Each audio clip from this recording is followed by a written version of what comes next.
Hello everyone, let's talk about the acceleration.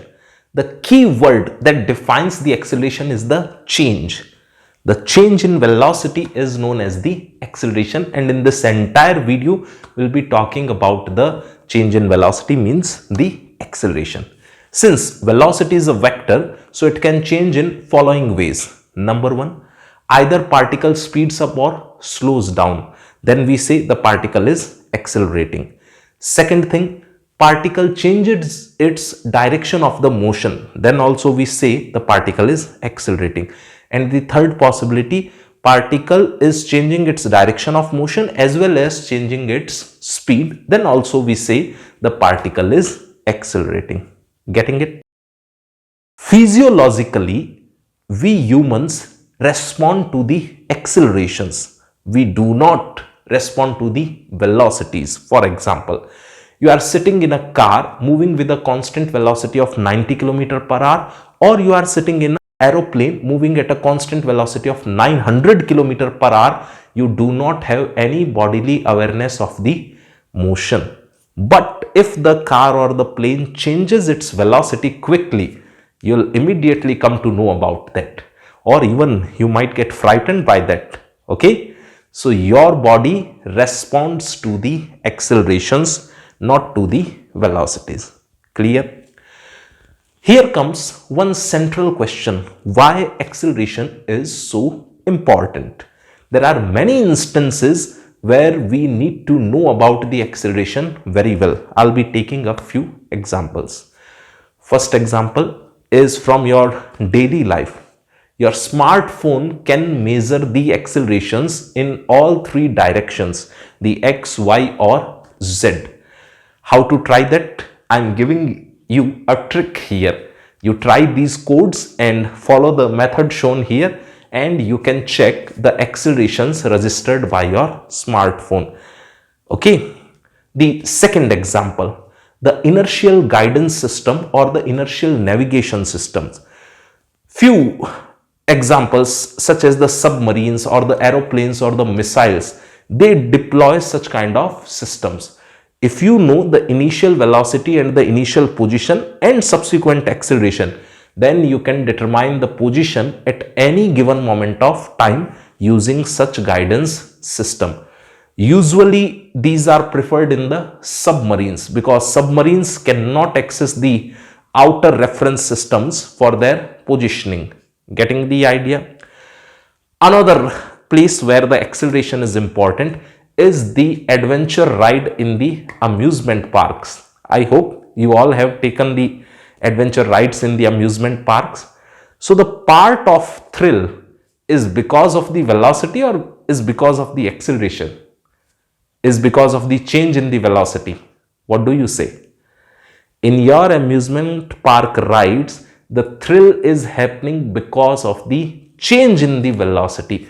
So you pay there for the accelerations, not for the velocity. Getting the idea? So in the course of their training, the jet pilots or the astronauts, they are trained very well how to handle the quick changes in the velocity. Their body tries to adapt all those changes. They are trained for that. So acceleration is super important in all walks of life, in all parts of life. Getting the idea? In this video, we'll be reading two variants or two varieties or the categorizations of the acceleration, the average acceleration as well as the instantaneous acceleration. And as usual, you'll be getting few checkpoints and their answers can be verified at the end of this video.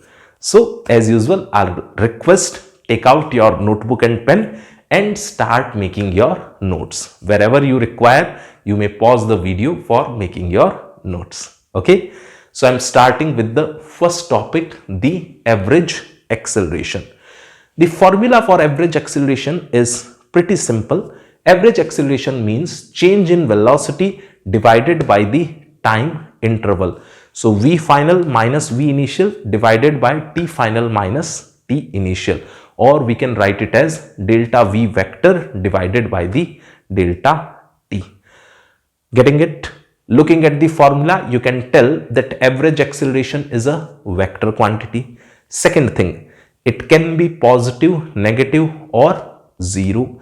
If the final velocity and initial velocity, they are same, then average acceleration will be zero. And here positive and negative only indicates the direction. Clear? SI unit of the average acceleration is meter per second square, and its dimensional formula will be mass to power 0, length to power 1 and time to power minus 2. The slope of the secant of the velocity versus time graph will always give you the average acceleration. We'll be taking up the numerical question on that to illustrate it very well. Getting the idea? So up to here you can note down and then we'll be taking up the question.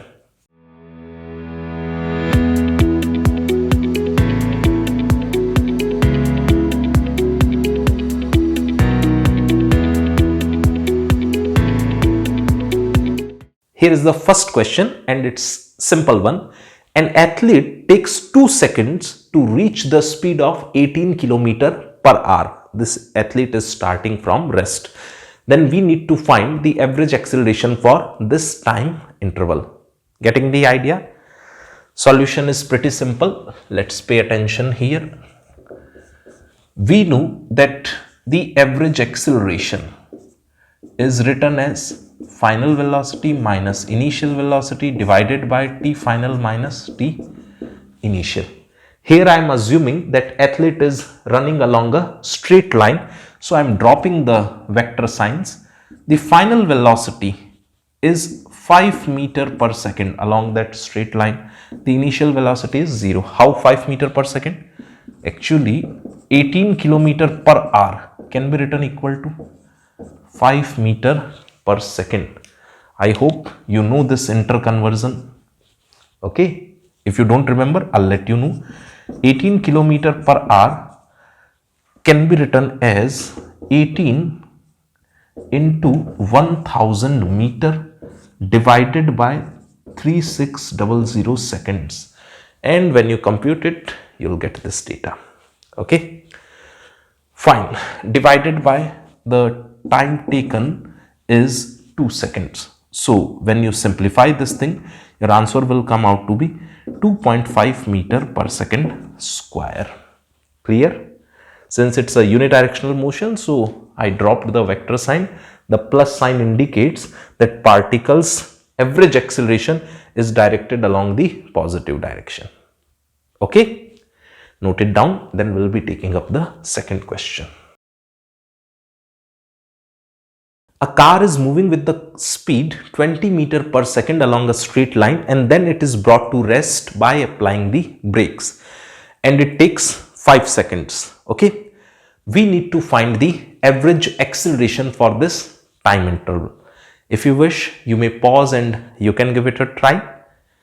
I am solving it here on the board. The solution is pretty simple. Since this car is moving along a straight line, I'll drop the vector sign and I'll use the plus and minus. I'm assuming this as the plus direction and this as the minus. Suppose at t is equal to 0, the car was here and its speed was 20 meter per second. And at t is equal to 5 seconds, the car comes to rest. So its velocity will become 0. Getting it? Using the formula for average acceleration, v final minus v initial divided by t final minus t initial. What is the final speed of the car? We know that it comes to rest, so final speed is 0. Initial data is 20 meter per second divided by time taken is 5 seconds. Is it okay? When you simplify it, it comes out to be minus 4 meter per second square. What is the sense of this negative? Simple thing, the negative sign here indicates that average acceleration of the car was in this direction. That's it. Shall we call it acceleration even though here is a negative sign?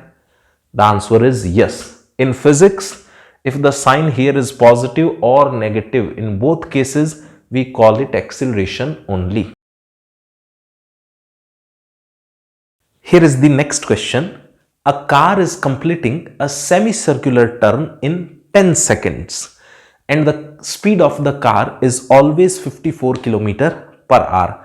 Then we need to answer 4 questions. Number 1, the change in the magnitude of the velocity of car.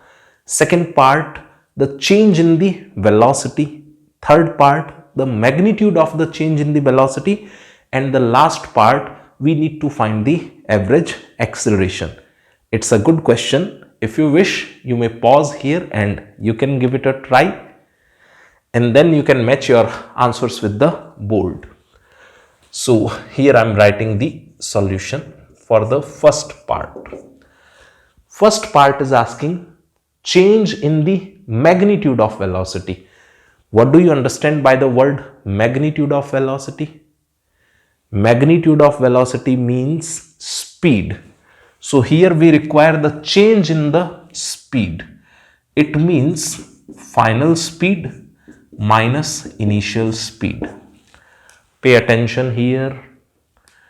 Change in the magnitude of the velocity. This is magnitude of velocity. This is magnitude of velocity. And change always means final minus initial. So this is the change in the magnitude of velocity, which is technically equal to the change in speed. What is the final speed? 54 km per hour is the constant speed. So final speed will be 15 meter per second. And what is the initial speed? This is also 15 meter per second. So the answer will come out to be 0. And you can tell it directly. The speed is constant. So the change in the speed is 0. Okay. Solving for the second part. Second part is asking us the change in velocity. Change in velocity means the final velocity minus initial velocity. How much is the final velocity? 15 meter per second of minus I cap, because the car is coming back in this direction, final moment. And how much is the initial velocity? The car is going along the positive I cap direction. So the initial velocity is 15 meter per second of I cap. Okay. When you simplify it, it comes out to be 30 meter per second of minus I cap. Is it okay? This is the change in the velocity. Third part is asking us the magnitude of the change in velocity. So the magnitude of the change in velocity is 30 meter per second, or technically what they are asking? They are asking this thing, magnitude of change in velocity. Done. Going for the fourth part, the average acceleration. Formula for the average acceleration we already know. Change in velocity divided by the time taken. How much was the change in velocity? 30 meter per second of minus I cap. And how much was the time taken? 10 seconds. So your answer comes out to be 3 meter per second square of minus I cap. So looking at this answer, looking at this data, you can tell that average acceleration of the car was in negative direction. Okay. Simple and nice question. Next question will be on the similar pattern. So you should pause it and then try to note it down carefully. Here is the next question, and it's a brilliant one. A truck is completing a right angle turn in 5 seconds and its initial and final velocities are shown here on the board. We need to answer these 4 questions for the given 5-second time interval. Number 1, what is the change in the magnitude of the velocity? Second question, what is the change in the velocity? Third question, magnitude of the change in the velocity. And fourth question, the average acceleration. It's identical to the previous one. If you wish, you may pause the video here and give it a try and then post your answers in the comment box. I'm starting the solution here. What is the first part? Change in the magnitude of the velocity. Magnitude of velocity is actually what? Speed. So first part is actually asking the change in the speed. The change in the speed will be mathematically shown like this: mod of final velocity minus the mod of initial velocity. This is final speed, this is initial speed, and their difference gives you the change in the speed. How much is the final speed? Looking at the diagram, it is 20 meter per second. How much is the initial speed? 15 meter per second. So this answer is 5 meter per second. Simple one. Second part of the question is asking us change in velocity. Change in velocity, this answer will be actually vector, because velocity is a vector quantity. So final velocity vector minus initial velocity vector. How much is the data for v final vector?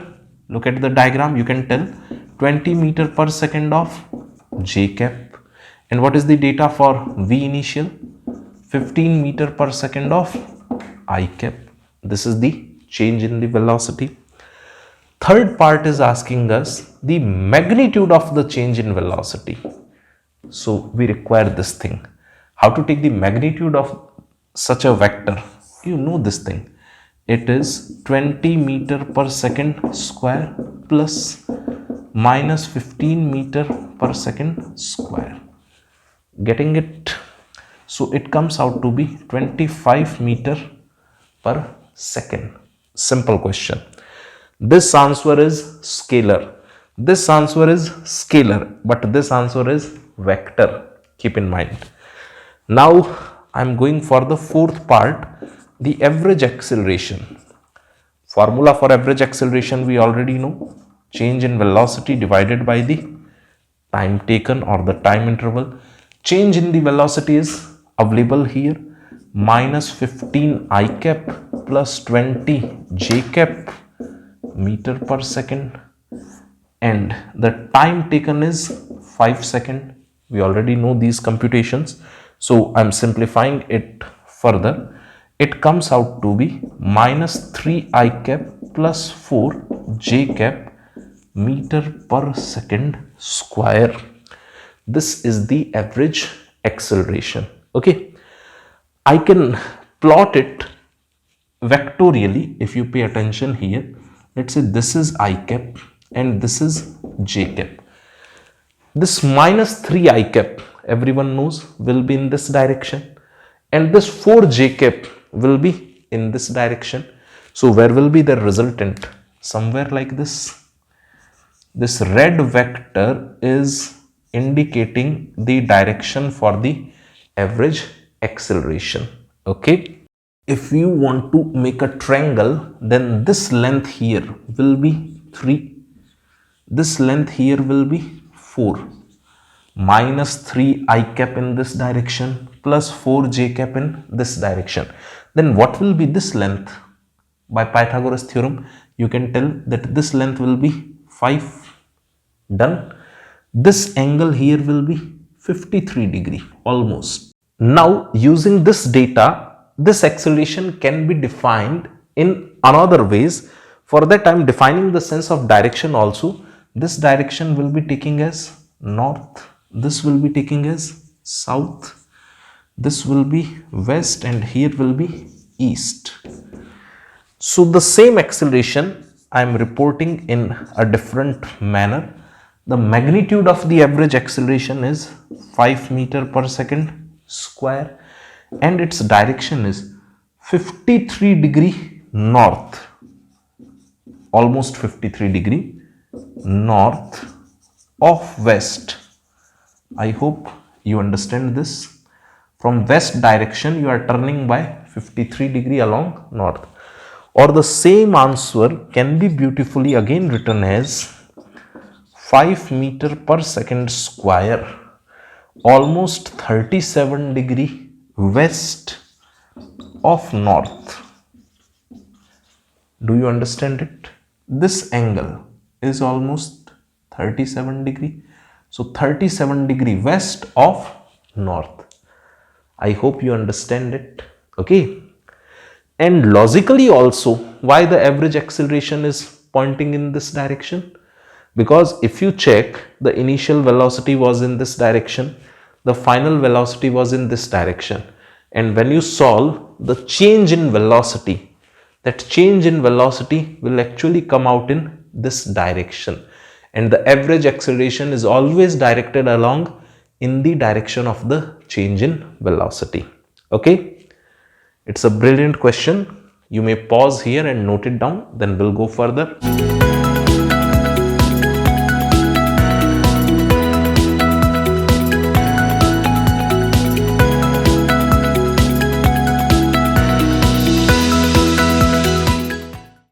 Now we'll be talking about the instantaneous acceleration. The word instantaneous acceleration means acceleration at an instant. Usually, whenever you read the word acceleration in the question, it should be interpreted as the instantaneous acceleration. Such as, whenever you read the word velocity, you interpret it as the instantaneous velocity. Getting it? So, let us write the formula. The instantaneous acceleration is written as limit delta t tending to 0 delta v divided by delta t, or this in turn can be written as d by dt of the velocity. Okay, or this in turn can be written as d by dt of the velocity itself, can be written as d by dt of the position. Remember that. So it can be written as d2r vector divided by dt square. These are the representations for the instantaneous acceleration. For one dimensional motion, many times we use a simpler format such as a is equal to, if we write dv by dt, and let's say particle is moving along the x-axis, I am multiplying here dx and dividing here dx. What this dx by dt will become? You know, it will become velocity. So it can be written as v dv by dx. Many times we use such formula also in the calculation. Getting it? Or the acceleration can be obtained by the slope of the tangent of the velocity versus time graph. We'll take up numerous questions on these things and you'll understand it easily. Okay. So here we can write few important things about the acceleration. Number one, we can see that instantaneous acceleration is a vector. Okay. Second thing, its SI unit is meter per second square. Done. Its dimensional formula, mass to power 0, length to power 1 and time to power minus 2. I hope you understand this. This meter is for the length, so length has the power 1, and second square, when you take it here up in the numerator, time to power minus 2. Getting it? Okay. Next important thing, the acceleration depends upon the observer. Let's take up the example. If I ask you how much is the acceleration of the earth with respect to you, what is your opinion? According to you, how much is the acceleration of the earth? The answer is 0. For you, the earth appears at rest. For you, the acceleration of earth is 0. Okay. Now, if I ask the same question to some astronaut who is in the International Space Station, for that astronaut, the earth is orbiting around the sun. For that astronaut, the acceleration of the earth is non-zero. So, for the same object earth, we people tell that acceleration is 0, but the astronaut tell that acceleration is non-zero. So, the acceleration depends upon the observer. We have yet few more important points regarding the acceleration. So I request you to note it down up to here, and then on the next screen we'll be observing few more important points. Okay. If you have any doubt, fire up the chat box. Instantaneous acceleration can be positive, can be negative, or even can be zero. Here positive and negative only indicates the direction. Okay. Next important point, constant acceleration means acceleration is not changing with respect to time, while as the uniform acceleration means acceleration is not changing with respect to space. Although these two terms are used interchangeably in physics, you need not worry about that. Next important point, the direction of motion and the direction of acceleration may be different. For example, you throw a ball upwards while it is climbing up. The direction of the velocity is upward, but the acceleration due to gravity is downward. Or another example, same ball is now falling down. While it is falling down, the velocity vector and the acceleration due to gravity both are in the same direction. Another example, let's say you kick a football. At every point of its path, the velocity vector and the acceleration due to gravity, they are in the different directions. Getting it? Another example, suppose a car is moving with the constant speed on a circular path. Then the velocity is always tangential to that circular path, while as the acceleration is always directed toward the center of that circle. So I hope you are getting my point that there is no correlation in between the direction of the velocity vector and the acceleration vector. They might be in the different directions. Done? Let us write the next important point. If the sign of the acceleration and the velocity are same, it means acceleration and velocity are in the same direction, then the particle will speed up. And if the acceleration and velocity have the opposite sign, means they are in the opposite direction, the particle will slow down. This slowing down has another name in physics. We know it by the name deceleration or the retardation. Keep in mind, deceleration or retardation doesn't tell you anything about the sign of the acceleration. Okay. Acceleration might be positive, even then particle can slow down. I'll prove it in a while. Few students have a misconception here. They think that negative acceleration only means deceleration or retardation. This is a misconception. Even the positive acceleration can cause the vehicle to retard. I'll prove it. Okay. Wait a minute. So let us consider an example. You are on your trip to Goa with your friend. You are zooming on a highway and then suddenly you see two girls. They are asking for the help. They are asking for the lift. They are a bit far away from your car. What will happen to the speed of your car? Quickly post it in the comment box. The answer is pretty simple. Your car will speed up. Now answer the second thing. In this case, the acceleration and the velocity vector of your car, they will point in the same direction or in the opposite direction. You can easily tell. In this case, your acceleration vector and velocity vector will be pointing in the same direction. Getting it? Now, another assumption. Suppose for this motion, I choose this direction as the positive and this as the negative. Then your velocity vector and acceleration vector, they have the same sign.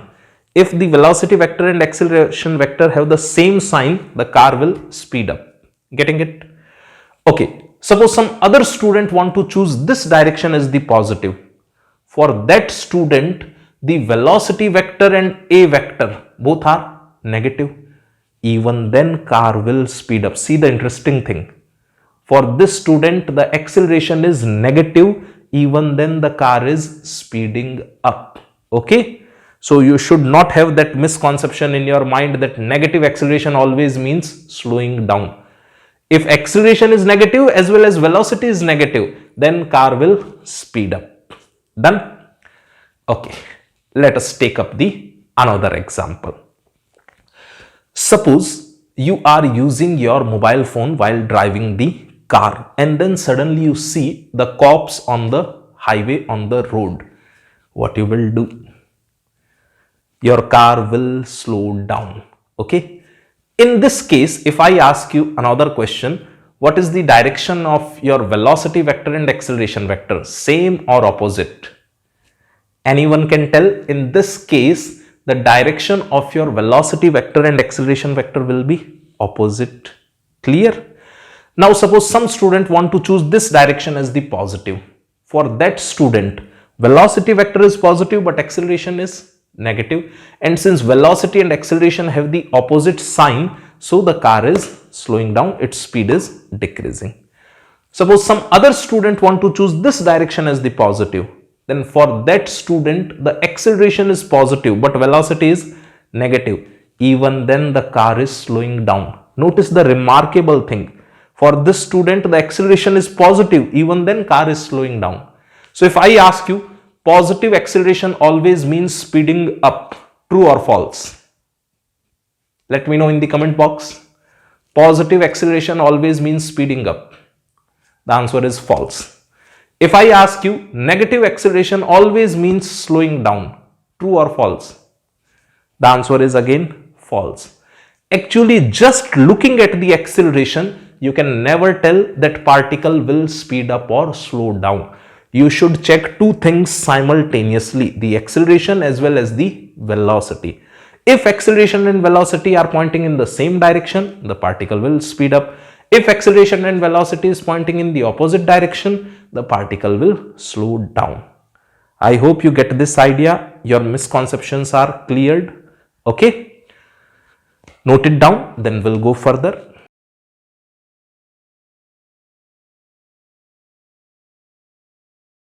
Here is the next question. Observing these graphs, we have to fill up these tables. Every graph has three parts of motion, namely A, B and C. Okay, let's have a look. For the first graph, we are filling up the table here. If we look for the part A, the velocity is positive, okay, because it is above the time axis, but it is continuously decreasing. That we can see from the graph. As the time passes by for A part, the velocity is continuously decreasing. So the V has the positive sign and the speed is continuously decreasing. As the velocity is decreasing, so the speed, means the magnitude of the velocity, is also decreasing. What about the sign of A? The acceleration can be obtained using the slope of the velocity versus time graph, and the slope of part A is actually negative, so here acceleration is negative. If you check carefully, the sign of the velocity and acceleration are opposite, and if their signs are opposite, what happens to the speed? Correct, it decreases. Going for the second part, the B. For the part B, the velocity is actually 0. Acceleration is also 0 because it is the slope of the velocity versus time graph, and the speed is also 0. Done. Last part. Here velocity is negative. It is below the time axis. Okay. So putting here a negative sign. What about the acceleration? Slope of this line is negative. So acceleration is also negative. If velocity and acceleration have the same sign, the particle will speed up. Or you can check here. If you check the magnitude of the velocity, then it is continuously increasing for the part C. Okay. I would like to remind you of one thing. Here acceleration is negative and here acceleration is negative. Which of these two acceleration will be called as the retardation? Both or any one or none? Think about it and post your answer in comment box. Among these two accelerations, which we can call as the retardation or deceleration? Correct. Only this can be called retardation or deceleration because here speed is decreasing. In this case, the speed is increasing. So although the acceleration has a negative sign, you cannot call it retardation or deceleration. Got it? Good. Would you like to fill up this table in the same manner? Pause the video here and give it a try. I am filling up the data here. For part A, you can check that velocity is constant, velocity is positive and it is constant. If velocity is constant, then acceleration will be 0 and the speed is constant because the velocity was constant. Done. Neither increases nor decreases. Let us look for part B. For part B, the velocity is positive, but it is decreasing. Velocity is positive, acceleration is negative, and the particle is slowing down. I hope you remember why acceleration is negative, because the slope of this black line is negative and slope of VT graph gives you the acceleration. Okay. Since acceleration and velocity have the opposite sign, so the speed will decrease. This acceleration can be called as retardation or deceleration. Then going for the part C, here the velocity has the negative sign as well as the acceleration also has the negative sign. If both the sign are same, if the velocity and acceleration have the same sign, the particle will speed up. Okay. Now, can we call the acceleration here as retardation or deceleration? Again, the answer is no, because here acceleration and velocity have the same sign, so particle is speeding up. But this one can be called as retardation or deceleration because the speed of particle is decreasing. I hope you got my message that negative acceleration doesn't necessarily mean retardation. Whether you can call it retardation or deceleration, then you need to check the sign of velocity as well as the sign of acceleration. If they are opposite, then there is retardation. If they are same, then particle will speed up. Okay, note it down.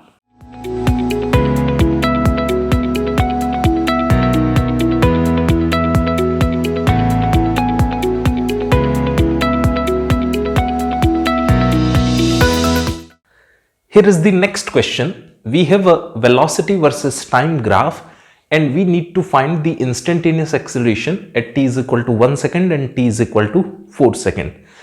And in the second part of question, for the time interval 0 to 4 second and 1 to 5 second, we need to obtain the average acceleration. Simple and easy question. If you wish, you may pause the video here and give it a try and then post your answers in comment box.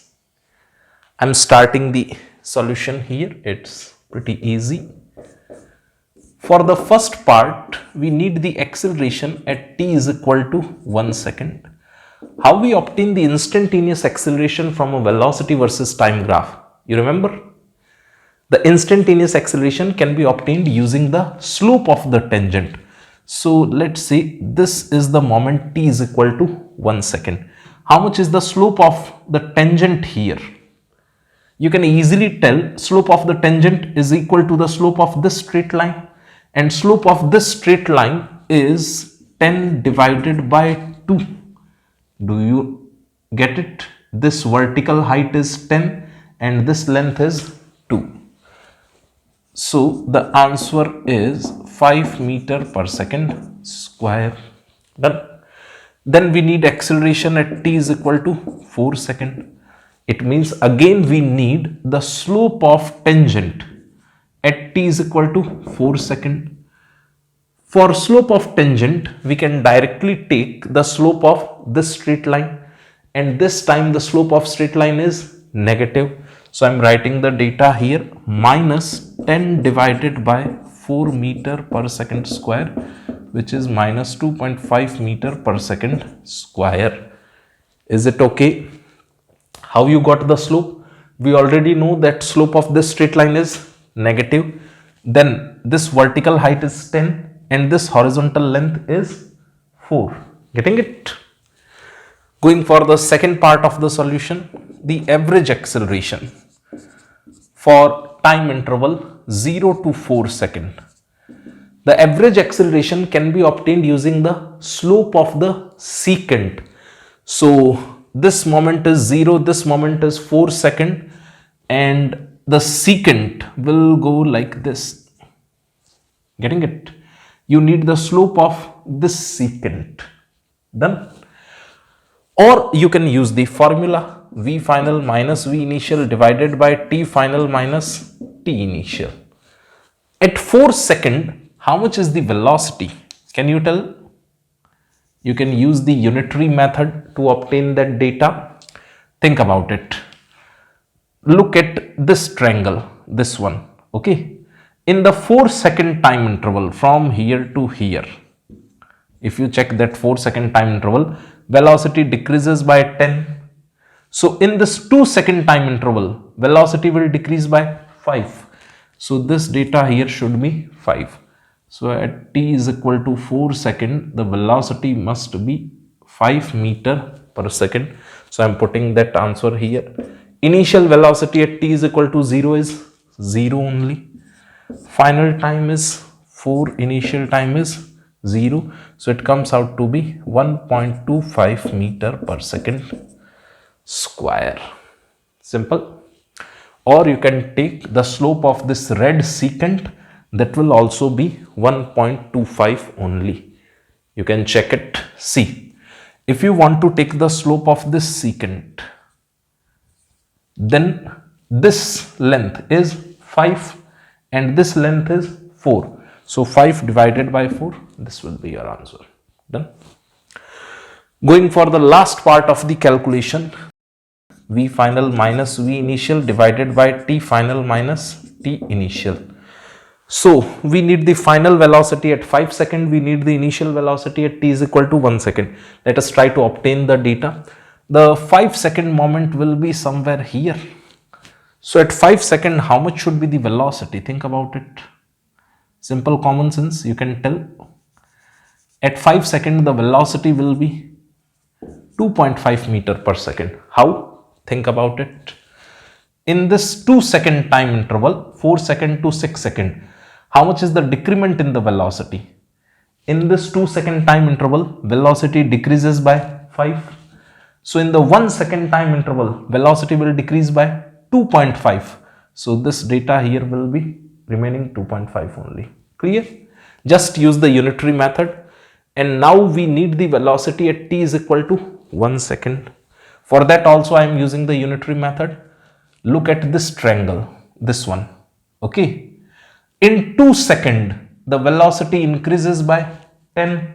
So in 1 second, the velocity will increase by 5 using the unitary method here. So at t is equal to 1 second, the velocity is 5. I am writing the data. V final is 2.5, V initial is 5 divided by final moment of time is 5 and initial moment of time is 1. Now we can put up the units. Minus 2.50 divided by 4 meter per second square. Done. Same answer you can obtain using the slope of the secant. How you will get the slope of secant? T is equal to 1 second is this moment, so mark it here on the graph. T is equal to 5 is this moment, mark it here on the graph, and then you'll get this secant. Secant is a straight line which cuts the given curve at 2 points. Now if you try to obtain the slope of this secant, you can directly see that the slope will come out to be negative only. Okay. Now what is the sense of these positive or negative signs? Earlier we had the talk. Positive or negative sign with the acceleration indicates the direction. So wherever you have chosen the positive direction, this acceleration lies along that, and wherever you have chosen the negative direction, this acceleration lies in that direction. Clear? Note it down, then we'll go further. Let me ask you one good conceptual question. Here is a sport bike and focus on the 3 elements. Number 1 is the accelerator, number 2 is the brake, and number 3 is the handle of the sport bike. Using which of these elements we can accelerate the sport bike? Quickly post your answer in comment box. Okay, the correct answer is using all the 3 elements you can accelerate the sport bike. You remember our initial talk, what is the meaning of acceleration? Acceleration means change in velocity. Now, if you use the accelerator, you can change the velocity, you can speed up. Okay, if you use the brakes, then you can slow down. So you can change the velocity, you can change the speed. And using the handle, you can change the direction of the motion, you can change the direction of velocity. And if the direction of velocity vector is changing, then we say the system is accelerating. Using the accelerator, using the brake, or even using the handle, we can accelerate the sport bike. Okay, I hope there is no misconception in your mind. If you have anything in your mind, post it in comment box, I'll reply. Note down the things up to here, then we'll go to few great conceptual questions. Done?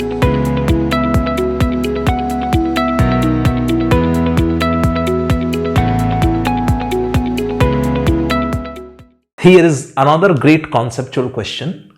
Here are two notations and what do we mean by them? Post your opinion in comment box. Meaning of this notation as well as this one. I'm explaining the things here. d by dt of the velocity is actually what? Acceleration.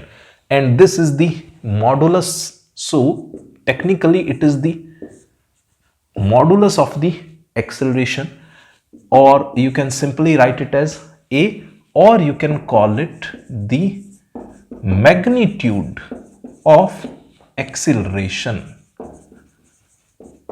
So whenever you see such kind of representation, you should think about the magnitude of the acceleration. Okay, and what is this? V is the velocity and the magnitude of the velocity is what? The speed, and this is the rate of change of the speed with respect to time. So I am writing that here, rate of change of speed with respect to time. I hope you understand it. And it has another name. Few books know it by the name of AT. AT is actually the tangential acceleration. I'll explain the details. Suppose there is a curved path, and let's say some moment particle's velocity vector is directed like this. Okay, this particle might have two different components of the acceleration. One component of the acceleration which will be directed along the center of the circle, that component we call as the centripetal acceleration, and another component of acceleration we call as tangential acceleration. The tangential acceleration might be directed along the velocity or might be in the opposite direction to the velocity. So if we want to write the magnitude of the net acceleration, it should be technically equal to root of a tangential square plus a centripetal square. The details regarding the centripetal acceleration we will see in the chapter circular motion. Okay, you can note down these things and then we'll be taking up the next set of questions. We have to suggest an example such that this is not equal to 0 as well as this is not equal to 0. What is your opinion? Any answer for this? See, this indicates that rate of change of speed is not equal to 0. It means the speed is changing, and whenever the speed will change, either increases, decreases, what we say, the particle is accelerating, and if particle is accelerating, then the magnitude of the acceleration will also be not equal to 0. So its answer is simple: any particle moving with variable speed. Variable speed means speed can increase, can decrease, it varies. Getting it? Note it down, then I'll bring the next question. Pause the video here, take your time and think about it. I'm writing the answer here. The answer of this possibility is particle moving with constant speed on a curved path. See the explanation. Constant speed means the rate of change of speed will become 0, and this is what the rate of change of speed. Getting the idea? So this part got satisfied. Now if particle is moving on the curved path, then the direction of its velocity vector will keep on changing, and if the direction of velocity vector is changing, then the particle is actually accelerating. So the magnitude of acceleration will become non-zero. Getting it? It's a nice one. Note it down. Then we'll bring the next question. Now suggest an example for this scenario where this is equal to 0 as well as this is also equal to 0. Pause the video here and think about it. Okay, I am writing the answer here. One possibility is this, that particle is at rest. Think about it. If particle is at rest, then its speed is not changing, so the rate of change of speed is 0. And if it is consistently at rest, then its velocity is not changing, so the acceleration is also 0. Or other possibility, the particle is moving with constant velocity. If velocity is constant, it means the magnitude of velocity is constant as well as the direction of velocity is constant. And if magnitude of velocity is constant, it means the speed is constant. And if speed is constant, then the rate of change of speed will become 0. And how this becomes 0? If velocity is constant, then the differentiation of the constant will become 0. So the magnitude of acceleration will also be 0. Getting it? It's a nice one. Note it down. Then we'll take up the next variant. Pause here, think about it and post your opinion quickly. The magnitude of acceleration is equal to 0, but the rate of change of speed is not equal to 0. Can you suggest any example for this scenario? Scratch your heads and think about it. The correct answer is this is not possible. There is a saying in the English that nothing is impossible. Actually, this is impossible. Why? Think about it. The rate of change of speed is not equal to 0. It means the speed is changing. And if the speed is changing, it means the particle is accelerating. And if particle is accelerating, then the magnitude of acceleration cannot be 0. So this scenario is not at all possible. Note it down. Then we'll take up the next one. Can you suggest an example or a situation where this is getting satisfied? Think about it. This is actually the magnitude of the acceleration, and magnitude of acceleration, what we can write as root of a centripetal square plus a tangential square, and it must be greater than the a tangential. This is the meaning of the question, and we can have its answer: particle moving on a curved path with variable speed. See, if the speed is variable, it means that tangential acceleration is non-zero. And since particle is moving on a curved path, so the direction of velocity vector will keep on changing.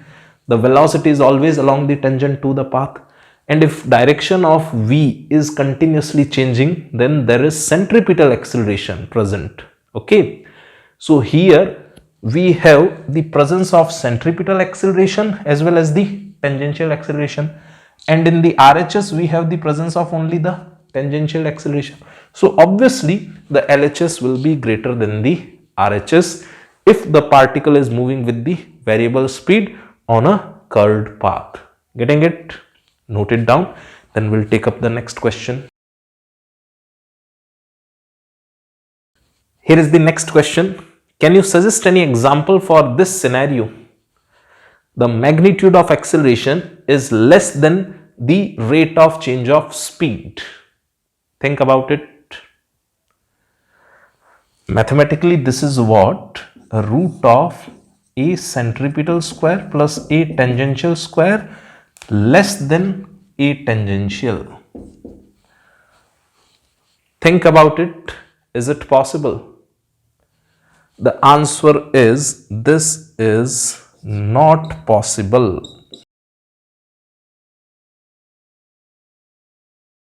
Here is the next interesting part of question. Can you suggest any example which satisfies this situation? Pause the video here and think about it. The velocity is 0, but the magnitude of acceleration is non-zero. There could be numerous answers. Okay. One answer I can tell you. Suppose you throw a ball upwards and it reaches to its highest point. Let's say this is the highest possible position for this ball. When the ball reaches here at this highest point, then its instantaneous velocity is 0. But the acceleration due to gravity is present. It means the magnitude of acceleration is non-zero, but instantaneous velocity is 0. Clear? There could be few more answers to this question. Try to post them in the comment box. Think about them. Note it down. Then we'll be taking up the next possibility. Any example where the magnitude of acceleration is 0 but the velocity is non-zero? The answer is simple. Post your opinion in comment box. Pause the video. Its answer is particle is moving with constant velocity. See, if velocity is constant, then this will become 0 because differentiation of any constant is 0. Okay. And since the particle has constant non-zero velocity, so this part is also getting satisfied. Nice question and simple answer. Note it down. Then we'll be taking up the next one. Here is the last question of this format. Can you suggest an example such that the instantaneous velocity is 0 but the instantaneous acceleration is non-zero? Or the same question can be asked in another way. Can an object be accelerating even though it's not moving at some moment? Pause here and think about it. There is good learning in this. Okay. Answer to this question or this question can be given in numerous different ways. For example, one answer can be you throw a ball and it reaches to its maximum height. At its maximum height, the instantaneous velocity is 0 but the acceleration due to gravity is non-zero. Or there could be the other answer. Suppose a car is starting from rest. Since it is starting from rest, at that moment of starting, its velocity is 0. But since it is starting, it is trying to change its speed, so the acceleration is non-zero. Getting it? Note it down. Then we'll go further.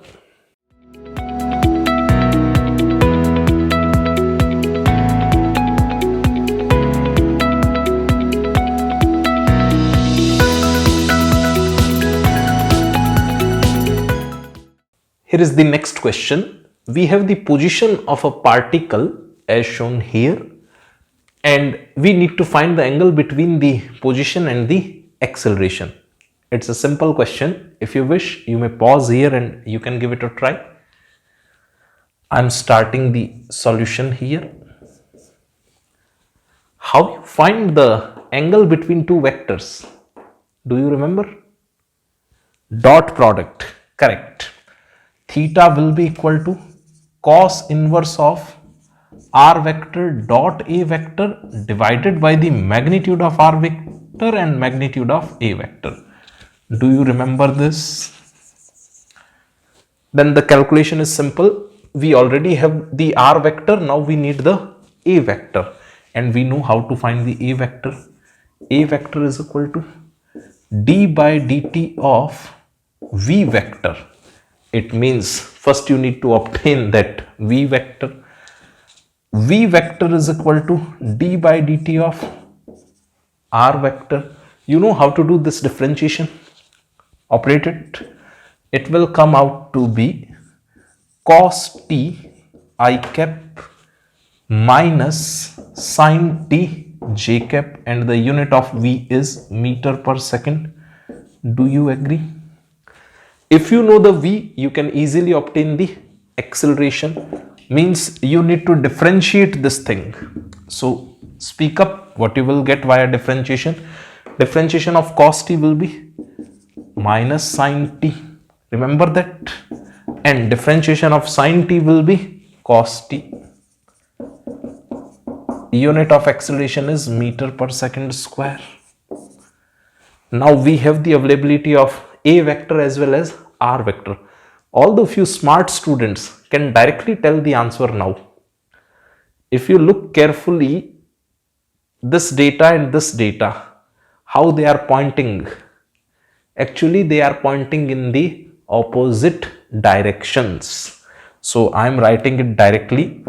Theta will come out to be 180 degree or pi radian.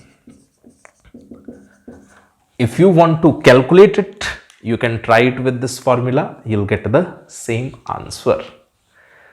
Give it a try, and if you have any doubt, then post in the comment box. Note it down.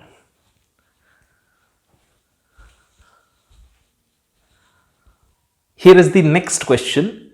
We know the speed of a particle moving along the x-axis, and we need to obtain the average velocity and the average acceleration for the time interval 0 to 4 second and the instantaneous acceleration at t is equal to 4 second. Okay, simple formula based question. If you wish, you may pause here and you can give it a try. I am simplifying the things here on the board. The solution is simple actually.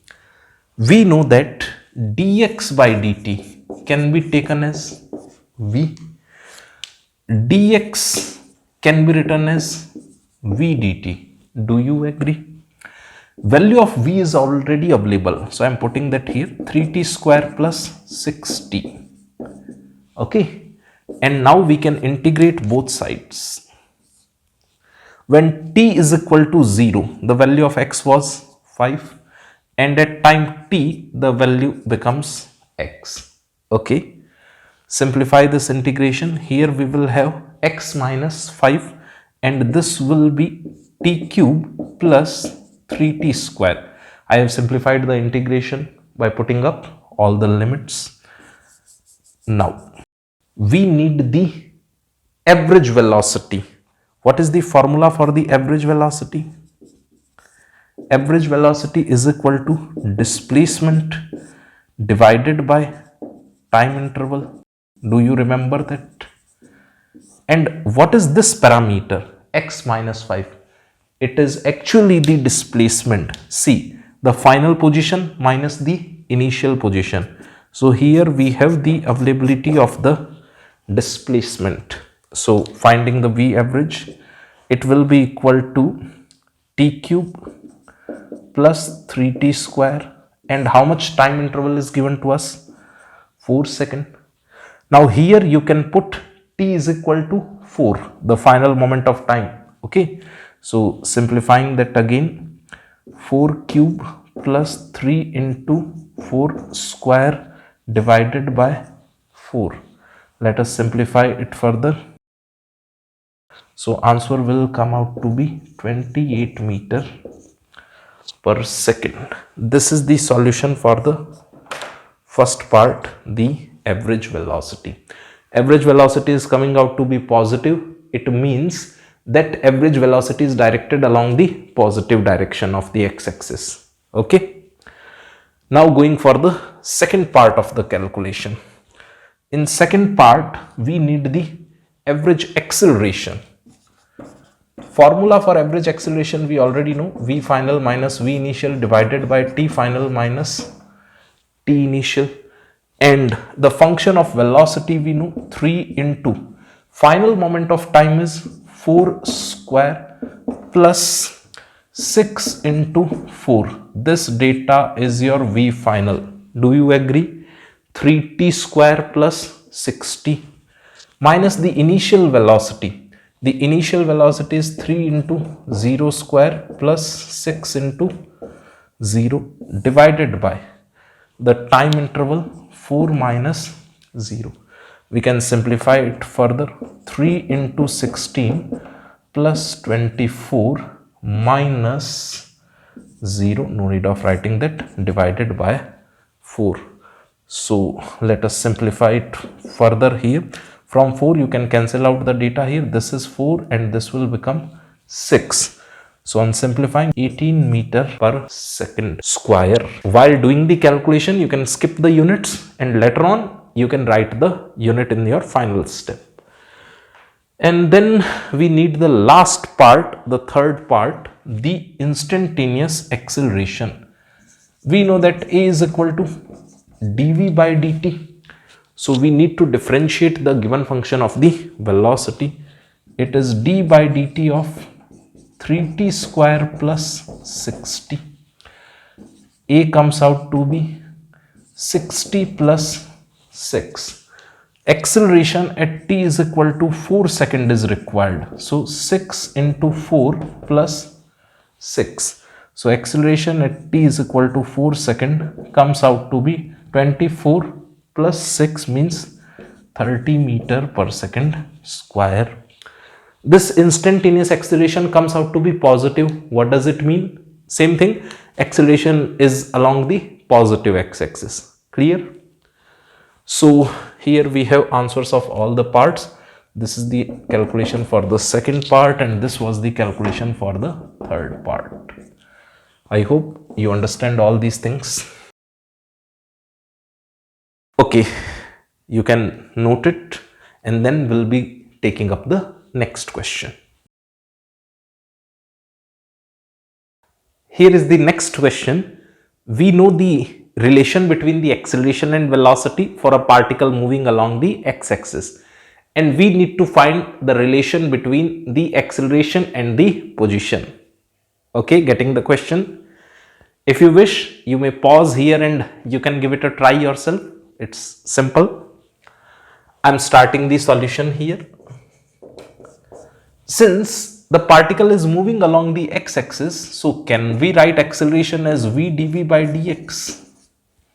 Okay, this formula we have seen in this lecture. So I'm putting up the values. V dv by dx can be written equal to kv square. We can cancel this v and this power. Doing the rearrangement, dv by bringing this v here is equal to k dx. Now we can integrate both sides. K is a constant, so I am keeping it outside of the integration. When x is 0, the initial velocity is v0. When the position is x, the velocity is v. Integrating it, we will get ln v by v0, or you can pronounce it as log v by v0 is equal to kx. Okay. Now we can take anti-log both sides. So here we are left with v by v0 and here it will become e to power kx. Whenever we take the anti-log, the log gets cancelled out and this data here will appear like this. Getting it? So v is equal to v naught e to power kx. See, we have obtained the velocity as a function of the position. Done? You can note it down. Here is a brilliant question. We know the relation between t and x, and we need to find that acceleration is proportional to which power of velocity. Got it? It's a brilliant question, so I request you to pause the video here and give it a try yourself. I'm starting the solution here. We are given that t is equal to ax square plus bx. This a and b, they are constant of appropriate dimensions. This a is not acceleration in this question, okay? It is some constant. This is also some constant. We can differentiate both sides. So when we differentiate LHS with respect to time, we'll get here 1, and a is a constant, it will be kept outside of the differentiation. Differentiation of this will become 2x d by dt of x. We have used the chain rule here. B is again a constant kept outside of the differentiation, d by dt of x. What is d by dt of x? Do you remember something? V. So from here you can obtain the value of v, 2axv plus bv, and if you want to simplify v, 2ax plus b.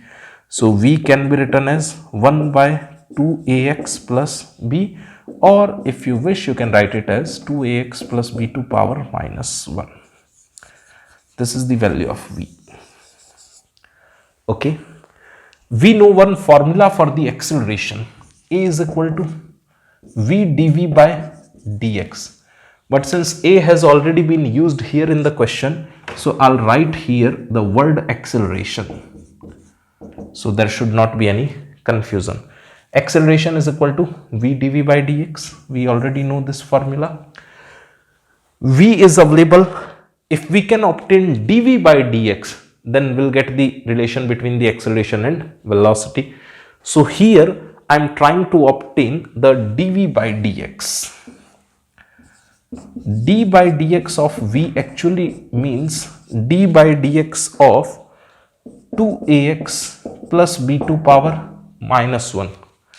Using which rule of differentiation we can simplify it? You remember? Chain rule.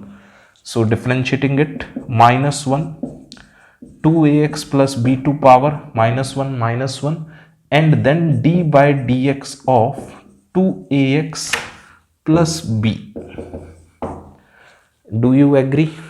Simplifying it further, minus 1, 2ax plus b to power minus 2. Differentiation of x here will become 1. So we are left with 2a plus 0.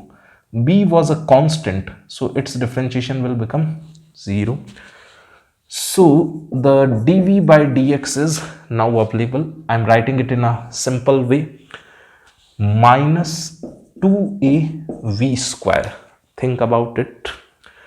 V square will be equal to what? 2ax plus b to power minus 2. So this is v square. 2a is here and this negative sign. Now I am submitting the values here. Keep v as v only.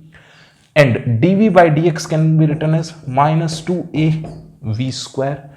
So now you can say that acceleration is proportional to v cube. This a is a constant. It is not representing the acceleration here in the question. Okay. Acceleration is proportional to the v cube. We got our answer. It's a brilliant question. You may note it down. Then we'll be taking up the next one. Here is the next question. It's based on the inertial guidance system or the inertial navigation system.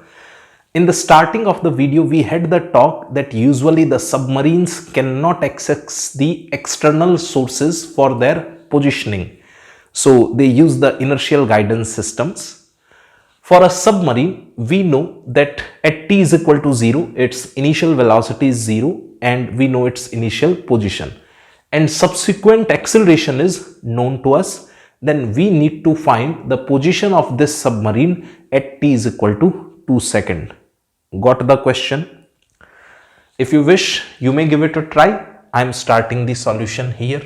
We are given that a is equal to 2t I cap plus 2 j cap. I am dropping the units for simplification of the calculation, and later on you can write the units at the end of your calculation. A can be written as d by dt of v is equal to 2t I cap plus 2 j cap. So we can write this as 2t I cap plus 2 j cap and multiplying that dt here. We can integrate both sides. When time is 0, the initial velocity is given as 0. Okay. When time becomes t, the velocity becomes v. Let us simplify it. So it is v vector minus null vector is equal to, here we are left with 2 t square by 2 I cap plus 2t j cap. This 2 will get cancelled out. So we have the function of the velocity, which is equal to t square I cap plus 2t j cap. Now at any moment of time, you can obtain the velocity of the submarine.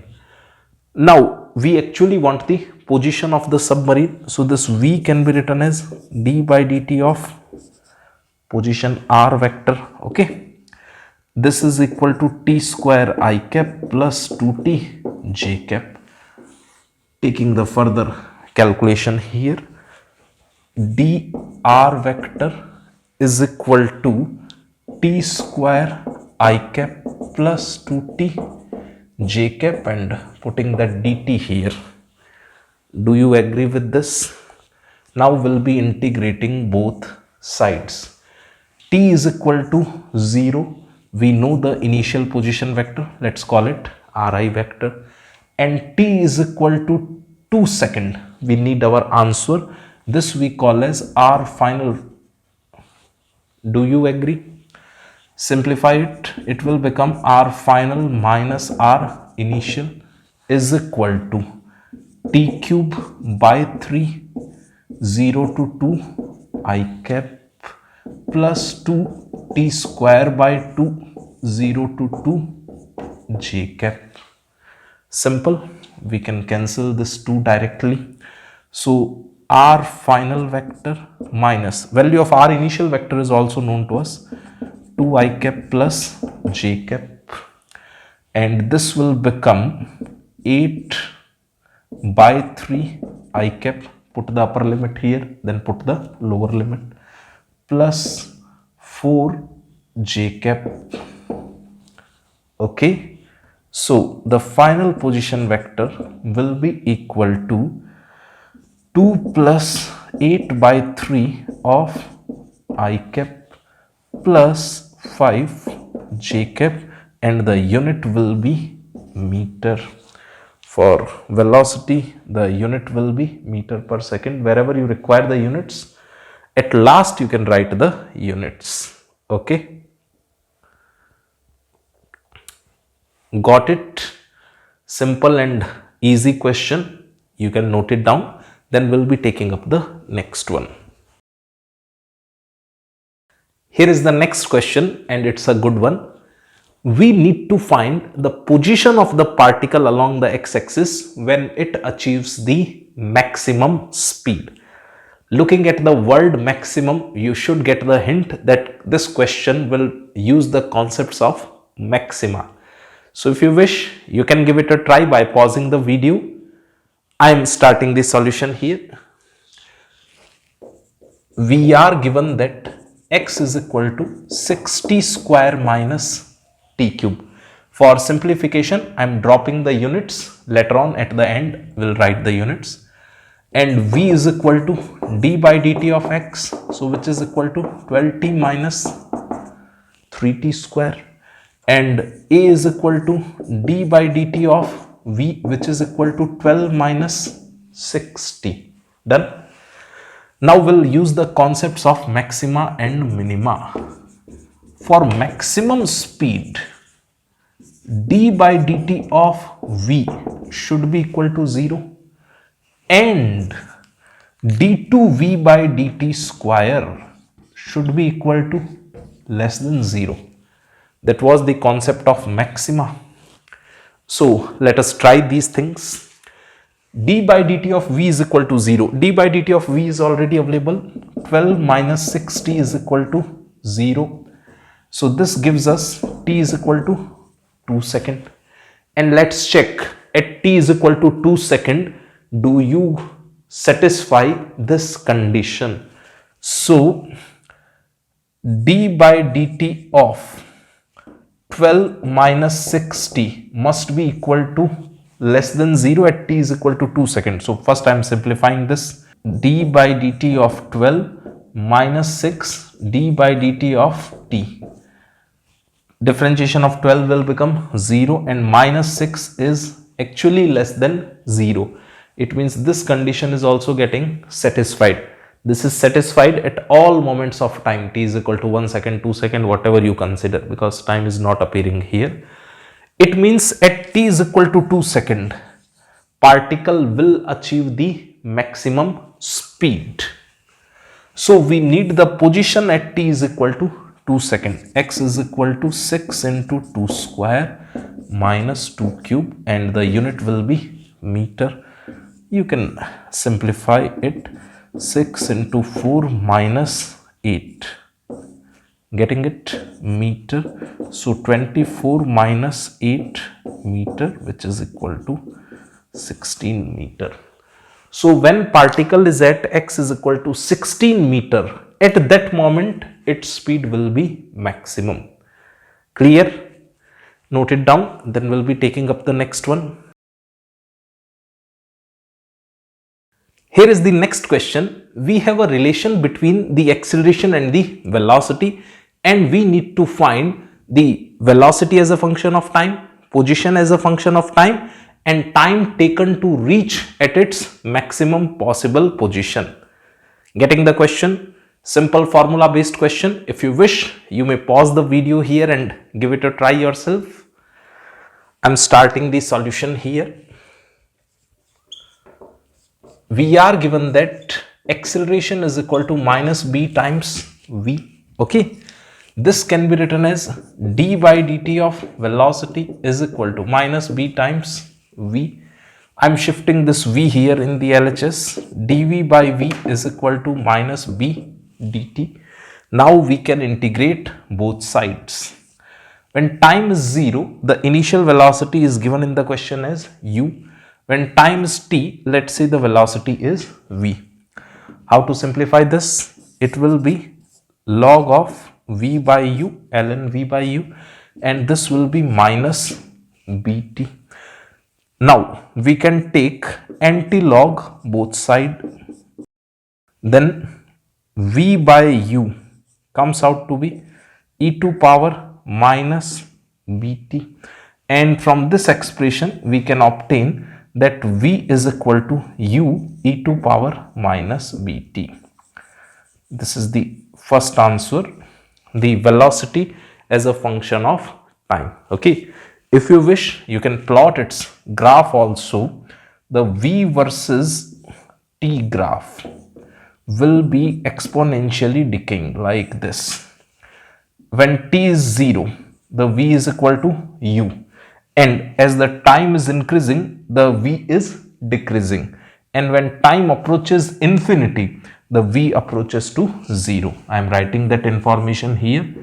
As time is tending to infinity, v tends to 0. Okay, so when the time will be increasing here, the graph will try to tend to 0. Done.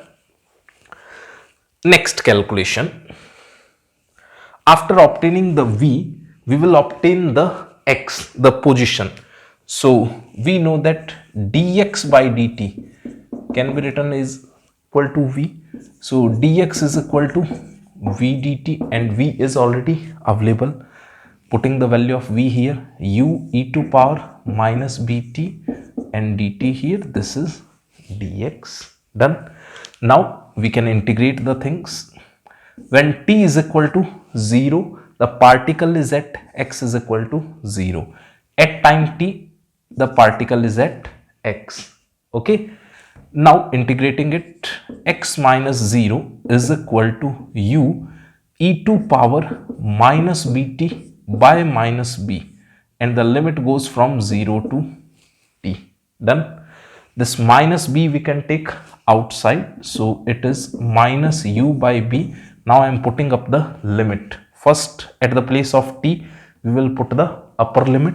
So it is e to power minus bt, then minus e to power minus b into lower limit. Lower limit is 0. Is it okay? Simplifying it here, this will become what? E to power 0, I hope you remember, is equal to 1. So here is minus 1, and this minus, if we take inside, then it will become plus 1. So now I am writing the final answer. It will be u by b bracket 1 minus e to power minus bt. Check it yourself. Okay. Now we can plot the graph between the x and the time. So that graph will look like this. Here is the time t, here is the x, and the graph will go like this. As the time will approach infinity, this term will become 0, and then x will become u by b. This is the maximum permissible value of x. I am writing that information here. When t approaches infinity, then e to power minus infinity becomes 0. Okay. If this term becomes 0, you will get the maximum value of the x, and that maximum value of x will come out to be u by b. So here is the graph between x and t. Okay. As the time will approach infinity, this graph will try to attain the value u by b. Now the third question was asking in how much time it will attain the maximum possible position. Then you can answer it. To attain the maximum possible position, it will take infinite time. Okay. Similar graphs you will see in the chapter radioactive decay. Till then you can note it down, and then we'll go further. And if you have any doubt, post it in chat box.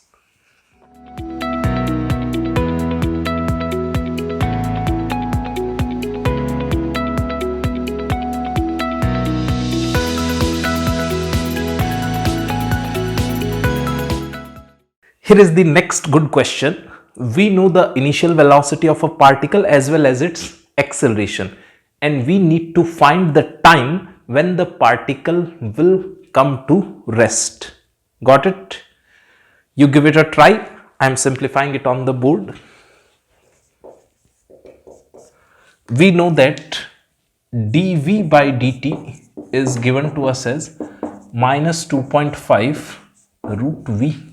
Okay, this root v I am shifting here, so we can write here v to power minus 1 by 2 dv is equal to minus 2.5 dt.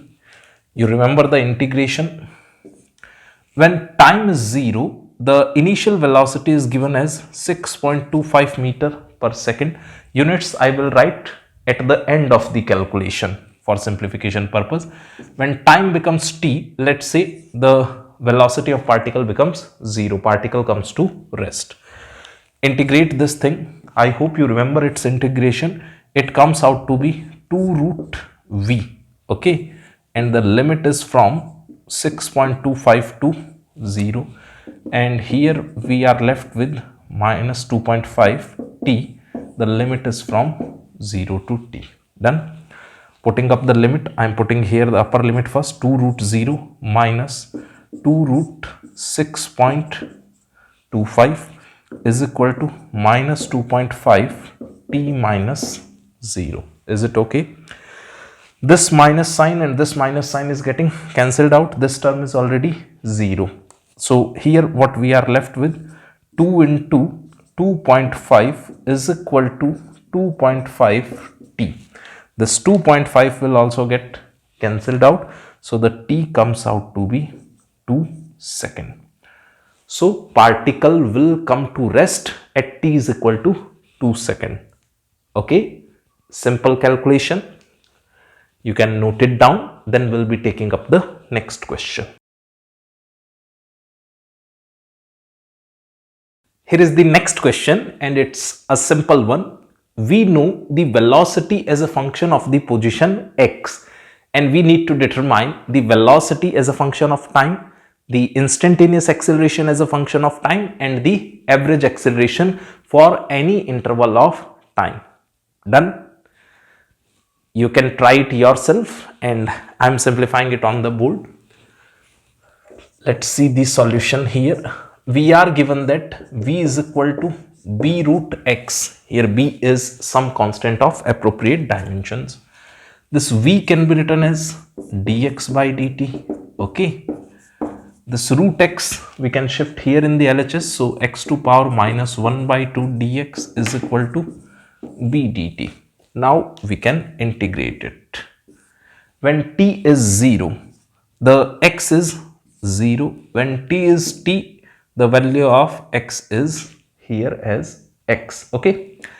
Let us integrate it. You might remember its integration. It comes out to be 2 root x and the limit is from 0 to x is equal to b. The limit is from 0 to t. Let us simplify the things. At the place of x, we put the upper limit. So 2 root x minus, now we put the lower limit, 2 root 0 is equal to b t minus 0. So from here you get 2 root x is equal to bt. And when we square both sides, we'll get the value of x is equal to b square t square divided by 4.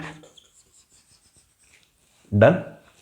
Now, if we know the x, we can easily obtain the velocity as a function of time. V is equal to d by dt of x. So, b square by 4 is a constant. I'll keep it outside and then we need to do the differentiation of t square. Getting it? This will give us the v. V is equal to b square by 4 into 2t. So, v comes out to be b square t divided by 2. We got another important relation. If we know v, we can easily obtain the acceleration as a function of time. The instantaneous acceleration is written as d by dt of v. So, b square by 2 is a constant. I'll keep it outside. D by dt of t only. And we know this relation, we know this answer. D by dt of t, this will become 1. So this is b square by 2. Getting it? Now we need the average acceleration. Formula for average acceleration we already know. It is v final minus v initial divided by t final minus t initial. We know the value of v final. V at any moment of time is known to us. It is b square t by 2. The initial velocity of the particle at t is equal to 0. The initial velocity is 0 divided by t minus 0. So it comes out to be b square by 2. The average acceleration is independent of the time. It means you consider any time interval, the average acceleration will come out to be constant. Okay. So it's a simple and nice question. You may note it down. Then we'll be taking up the next one.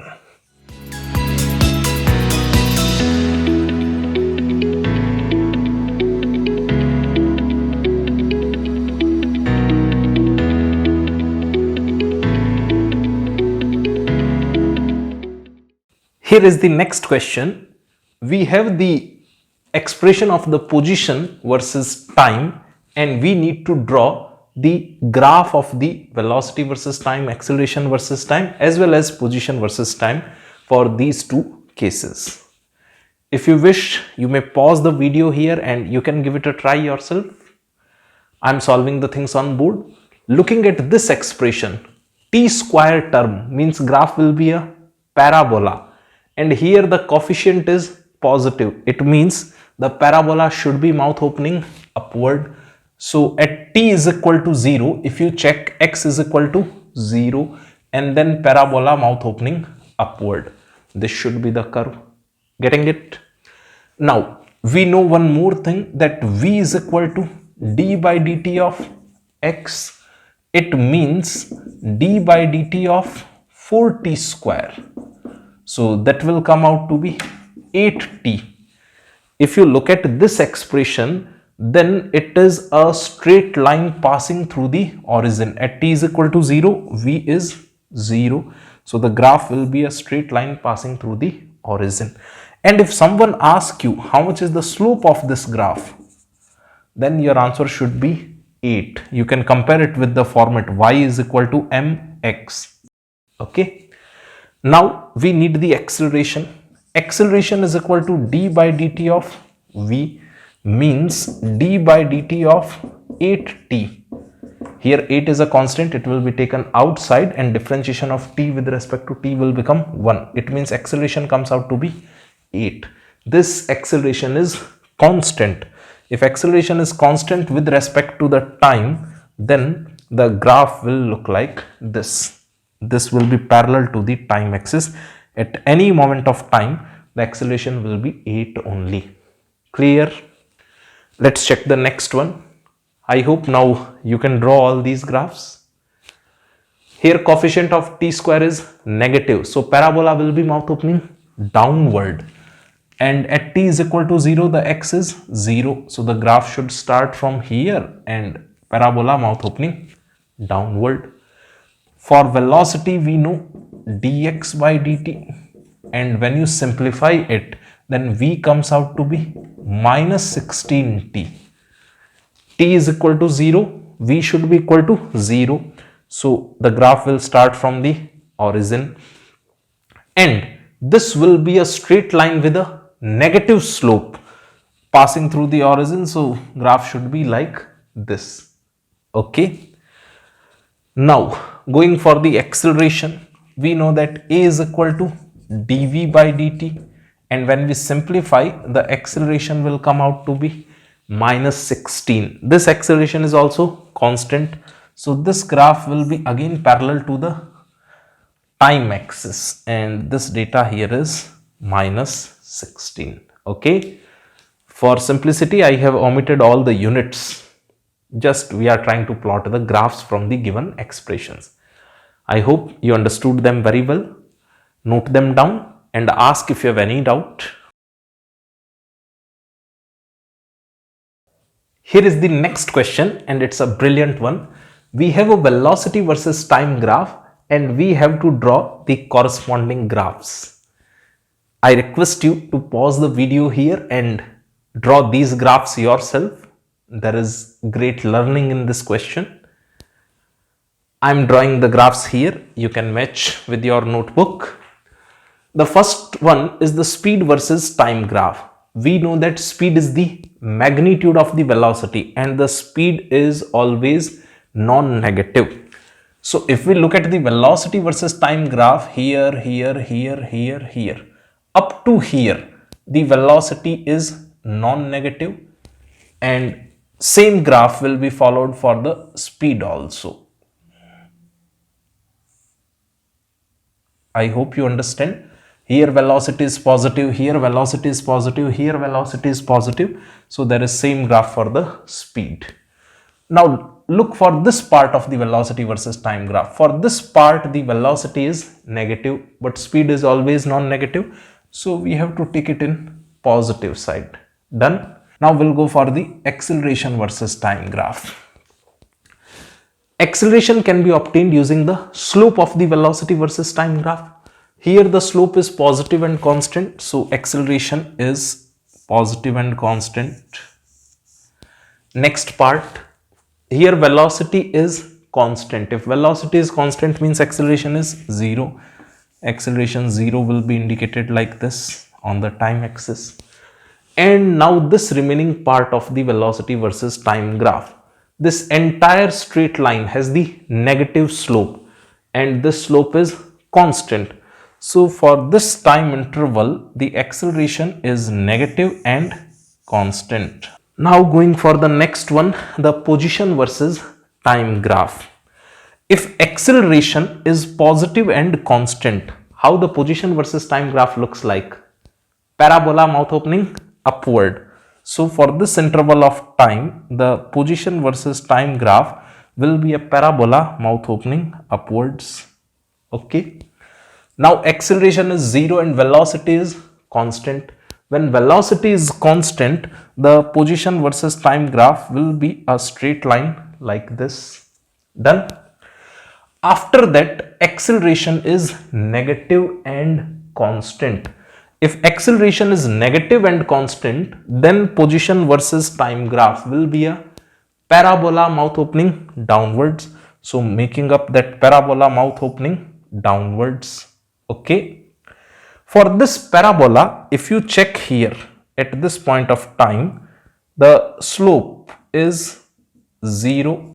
Slope of this position versus time graph is 0. It means the velocity is 0 and at this moment you can check the velocity is 0.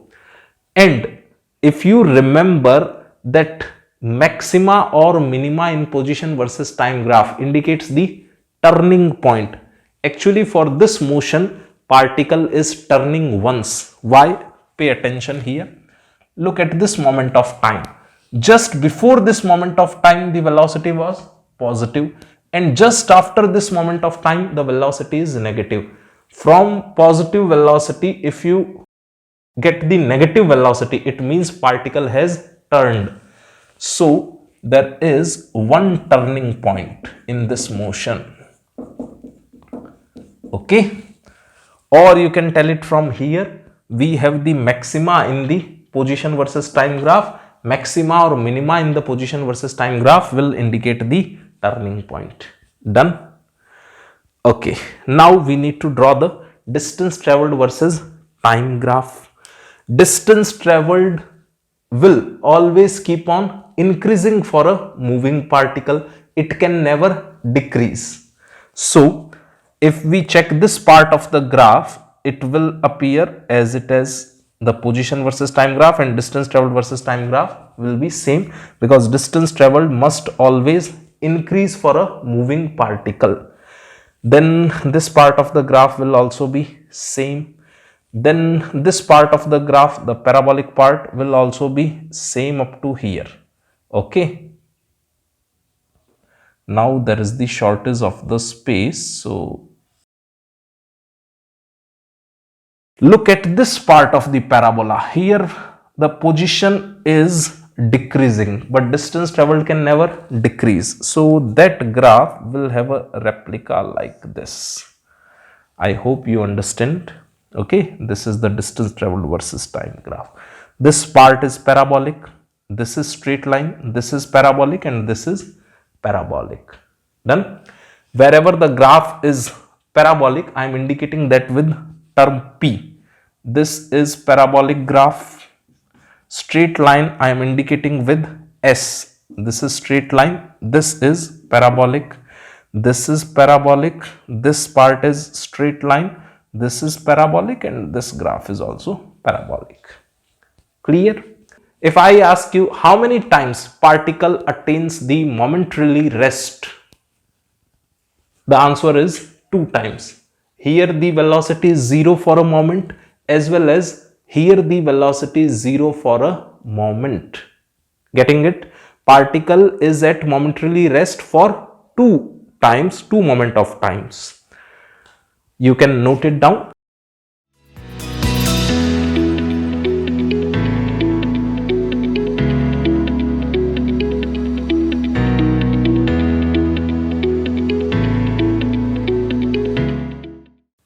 Here is the next brilliant question. We have a velocity versus position graph and we need to find the acceleration at x is equal to 2 meter. When particle reaches at x is equal to 2 meter, we need to obtain the acceleration. Getting the question?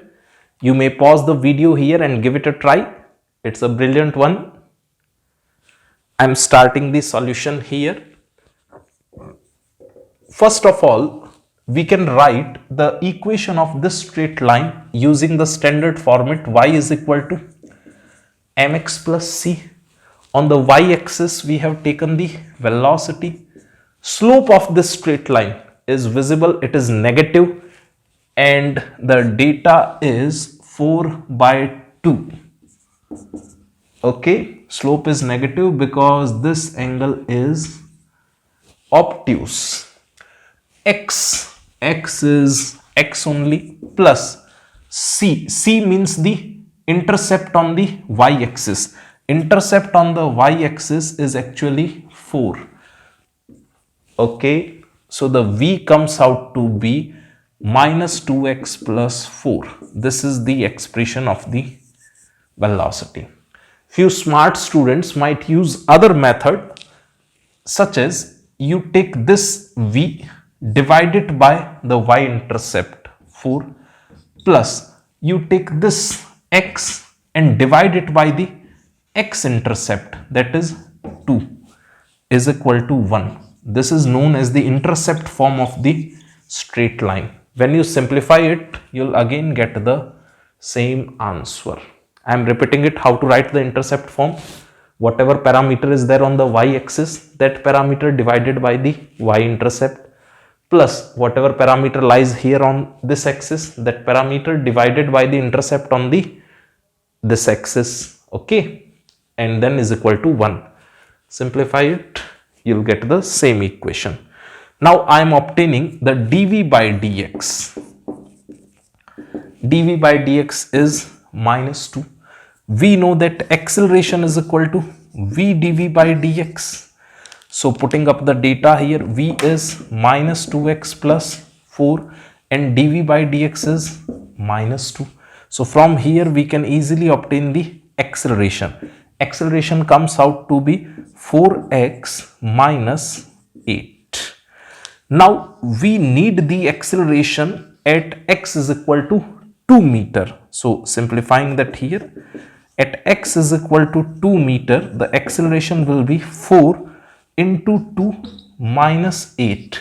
So the answer will come out to be 0 meter per second square.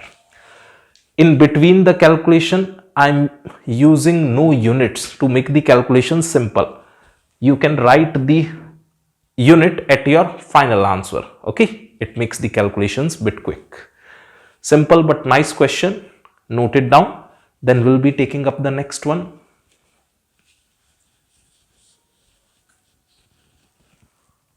Here is the next brilliant question.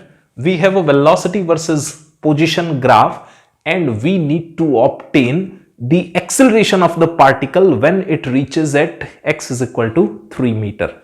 It's similar to the previous question. So if you wish, you may pause this video and give it a try yourself. I'm simplifying the things here. For solving this question, the theme is simple. First we'll obtain the equation of this straight line. From that equation we'll obtain dv by dx and then we'll use acceleration is equal to v dv by dx. Okay, so let's start the calculation. The coordinate of this point can be written as 6, 10. So we assume this to be x1 and this to be y1. Coordinates of this point can be written as 2, 18. We call this as x2 and this as y2. We remember the equation of the straight line. Y minus y1 is equal to y2 minus y1 divided by x2 minus x1 multiplied with x minus x1.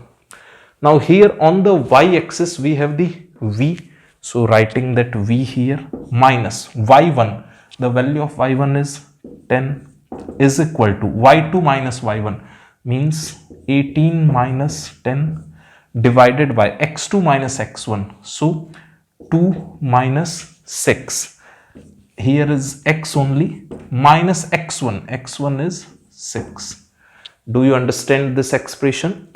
Simplifying it further, this expression of v I am taking further here. Let us simplify. V minus 10 is equal to minus 2x plus 12. So v comes out to be minus 2x plus 22. If we know the v, we can easily find dv by dx. dv by dx is minus 2. Now we know the formula for the acceleration.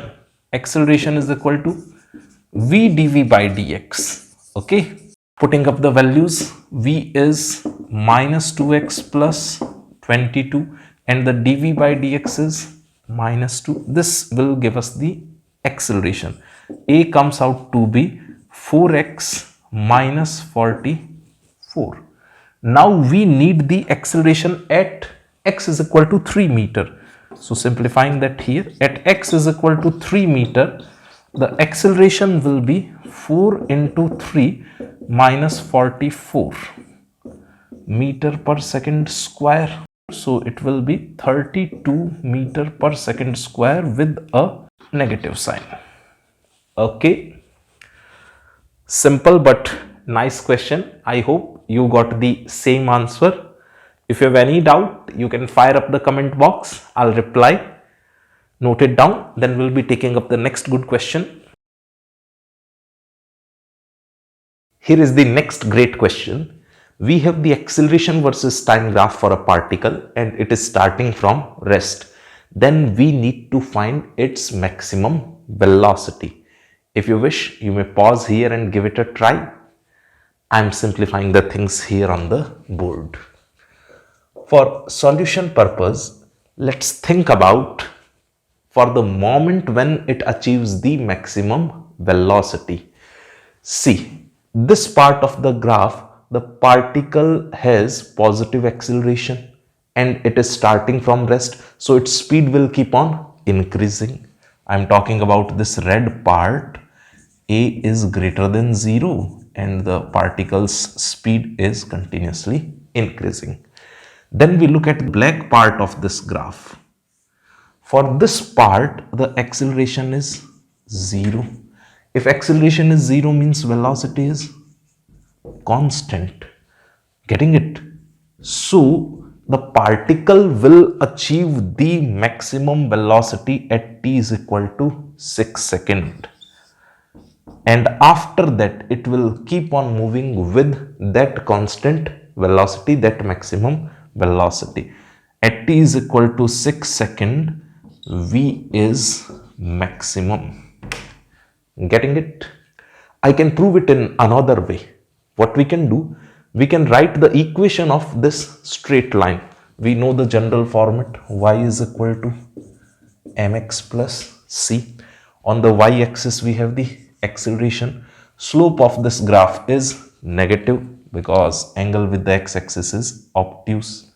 So finding the slope, what we can do, this is 5, this is 6, and if this is theta, then this tan theta is 5 by 6, and sine of the slope we have already written.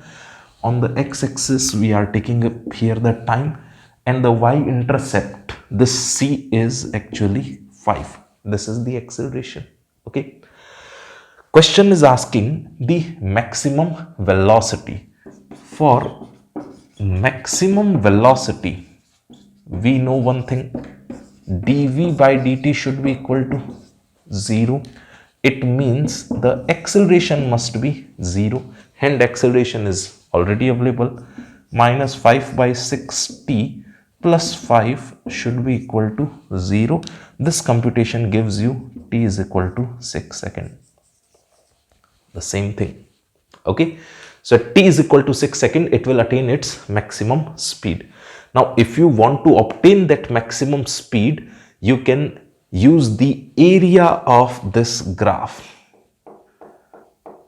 Let's pay attention to the things. We know that v final minus v initial is equal to the area under AT graph, acceleration versus time graph. Do you remember that? Okay, V final we want to obtain. V initial is given as 0 and area under this acceleration versus time graph is half into 6 into 5. So your V comes out to be 15 meter per second. This is the maximum possible velocity of this particle. Getting it? For simplicity, I have dropped the units in the entire calculation, and just at the last final step, we are writing the unit. Clear? It's a nice question. You can note it down. Then we'll go further.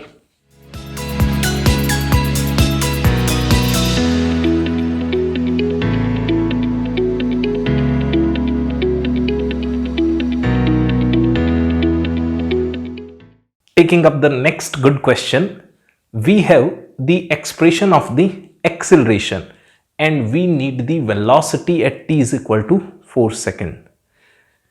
I'm simplifying it, just pay attention on the board. We know one thing, that acceleration is equal to dv by dt, okay, and dv can be written as a dt. Let us integrate it from t initial to t final and v initial to v final. This will give us v final minus v initial, and this is actually what? Area bounded between the acceleration versus time graph and the time axis. Getting it? So if we can find the area bounded by the acceleration versus time graph, then technically we can obtain the LHS. So now I am plotting the acceleration versus time graph. Pay attention. Here time is taken in second and acceleration is taken in meter per second square. Look at the equation. At t is equal to 0, how much is the acceleration? Check it carefully. T is equal to 0, the acceleration is 4 meter per second square. So this is 4 meter per second square. Then you check it at t is equal to 2 second. At t is equal to 2 second, the acceleration becomes 2 meter per second square. So the graph will go like this. Now you check at t is equal to 4 second again. At t is equal to 4 second, the acceleration again becomes 4 meter per second square. So this should be the graph. Getting it? I hope you understood the acceleration versus time graph. Now we need this area. Area I am dividing in two parts, this blue area and the area of the triangles. So writing that area of the rectangle first. Area of this rectangle is 4 into 2 plus area of this triangle is half into base is 2 and the height is also 2, and similar area is there for this triangle, half into 2 into 2. V final, and according to the question, how much is the initial velocity? Particle is starting from rest, so the initial velocity is 0. Let us simplify a few things. 4 into 2 is 8 plus 2 plus 2. I hope you understand this thing. So here the V final comes out to be 12 meter per second. Simple and interesting answer. I hope you understood that the area under the acceleration versus time graph gives us the change in the velocity. You can write this as del V. Okay. Note it down, then we'll go further. Here is the next question and it's a great one. So I request you to pause the video here think about the question carefully and give it a try. Okay.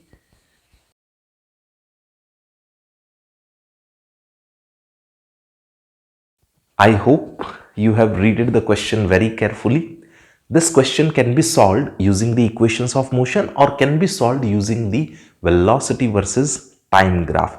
I'll go with the graph method. It's quick and convenient. So let us start the solution here. The moment the biker crosses the police van, that moment we choose as t is equal to 0 and that location we consider as x is equal to 0. The speed of the biker is given in the question is always constant, 10 meter per second. Now that police car starts its motion at t is equal to 3 seconds and the acceleration of that police car is given as 2 meter per second square. What does it mean actually? It means 2 meter per second by second, or you can count it as 1 second. This acceleration actually indicates that velocity changes by 2 meter per second every second. Getting the idea? So the police car will attain its maximum velocity 12 meter per second in how much time interval? Can you tell? This time interval will be actually 6 seconds. Think about it. At t is equal to 9 seconds, the police car will attain its maximum speed of 12 meter per second. Because starting at t is equal to 3 seconds, the speed will increase every second by 2 meter per second. Then in 6 seconds, that increment will lead to this speed. Okay. Now, after that, the police car moves with the constant speed. Done. If the police car is catching the biker, it means they are at the same position. And solving for the same position, we can find the area under the velocity versus time graph. So let's say this is happening at this moment of time. And I'm taking this time interval to be t naught. Done. Finding the area under the velocity versus time graph for the biker, that area will be 10 multiplied with this length. Okay, for biker I'll show the area by this blue dot. We are interested in finding this area. So 10 multiplied with 9 plus t naught. Do you agree? Okay. Now finding the area for the police car. For the police car, let's say this is the area in which we are interested. So it will be half. Base of this triangle has the length 6 and height of this triangle has the length 12 plus area of this rectangle. It will be equal to 12 t naught. We can simplify this and t naught comes out to be 27 seconds. If this time interval is of 27 seconds, then this moment will be 36 seconds. So starting from t is equal to 0, at t is equal to 36 seconds, the police car will catch the biker. Now we can easily plot their position versus time graph. Here we are taking up the time in second and here we are taking up the position in meter. Okay, its velocity is constant, so its position versus time graph will be a straight line like this, and at t is equal to 36 seconds, let's say this coordinate is 360 meter. It is always moving with the speed of 10 meter per second, and till the moment 36 seconds starting from the 0, it will travel a distance of 360 meter. So its position is shown here. Now the police car will start at t is equal to 3 seconds and it will accelerate, it will speed up to t is equal to 9 seconds. So up to t is equal to 9 seconds, if we draw The position versus time graph of the police car, it should be a parabola. You understand that thing? For police car, this part of the curve should be a parabola. Okay. And then police car also moves with the constant speed. Then its position versus time graph will be a straight line. And they will meet here. So I am indicating the things. This part of the graph, let me plot it with the black color, is a straight line. This part of the graph is parabolic. And starting from the origin at t is equal to 0, at the position 360 meter from the origin and at t is equal to 36 seconds, the police car will catch the biker. Clear? It's a nice question. If you wish, you may try it with the equations of motion also. Note down this solution, then we'll go further.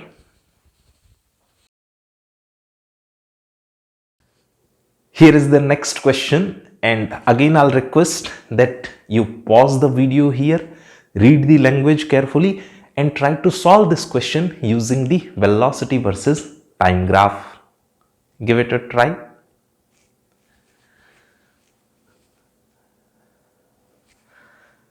I hope you are done with your calculations. So I'm starting the solution here. Let us plot the velocity versus time graph for this motion. Time is considered in seconds and the velocity is taken in meter per second. The particle starts from rest. So at t is equal to 0, the velocity is 0. Then particle is speeding up. Acceleration is positive, so the slope of velocity versus time graph will be positive. Okay, let's say this interval of time we consider as t. Done. And after this interval, if you check the speed of the particle, then it will be 5t, because the particle is speeding at a rate of 5 meter per second square. So in time t, its velocity will become 5t. Now, for some moment of time, particle is moving uniformly, means its velocity is constant. So that I am showing with this straight line. Here the velocity of the particle is constant. And then particle slows down and comes to rest. This time will also be t, because particle is slowing down at the same rate it was speeding up, and this time will be 25 minus 2t, because the total time is given as 25 seconds. Getting it? Now we know one more thing, that is the average velocity of the particle. The average velocity of particle is given as 72 kilometer per hour, which in turn equal to 20 meter per second. And we know the formula for average velocity. Average velocity is basically equal to the displacement divided by the time interval. Can we obtain the displacement from this graph? It's easy. The area under the velocity versus time graph gives us the displacement. So I am obtaining that data here. Displacement is the area of this trapezium. Area of trapezium is half sum of the parallel side. So this side length is 25 minus 2t plus this side length. This side length is 25 into distance between these two parallel sides is 5t divided by time interval. Time interval is 25 seconds. This should be equal to 20. Okay, for simplicity I have dropped the units. We are just doing the calculations. Simplifying this, you'll get an equation for t, and that equation will be quadratic, means you'll get the two roots for the t, because t and t will make it t square. So there will be a quadratic equation. When you simplify this, let me know how much is the t. It will come out to be 5 seconds, or it will come out to be 20 second. Now out of these two routes, we should choose which one? It's simple. You put and check. If you put 20-second time interval here, then 2 into 20 second, check it once, it will become 40 second, and this duration will come out to be negative. Time interval can never be negative. Getting it? So 20 second is not acceptable for this question. Acceptable solution is this. Now our task was to obtain the duration of time for which the particle was moving uniformly. Particle was moving uniformly for this duration of time. It means our answer should be 25 minus 2 into 5, which is equal to 15 seconds. Simple but elegant solution. You can note it down. Here is the next important question, and it has been asked in many examinations. So I request you to pause the video here, read the question carefully and give it your best shot. Okay. And the hint is simple. You can solve this question using the velocity versus time graph. I hope you are done with the calculations. So let us initiate here. I'll be plotting the velocity versus time graph for this. Here we are taking up the time and here we are taking up velocity. This is starting from rest. So at t is equal to 0, the velocity is 0. Then it is continuously speeding up for some moment of time. Since it is speeding up, so the velocity will keep on increasing, and here is the Vmax. Okay, I hope you understand this part of the graph, the black one. This interval of time we consider as t1, let's say. After that, the particle is continuously slowing down. So continuously slowing down and then coming to rest. This time interval we are considering as t2. According to the language of the question, initially the particle was speeding up. So the slope of velocity versus time graph is positive. And then particle is slowing down. So the slope of velocity versus time graph is negative. Getting it? And this slope is actually given to us as alpha. Suppose I consider this angle as theta 1. Then can we write tan theta 1 is equal to alpha? Think about it.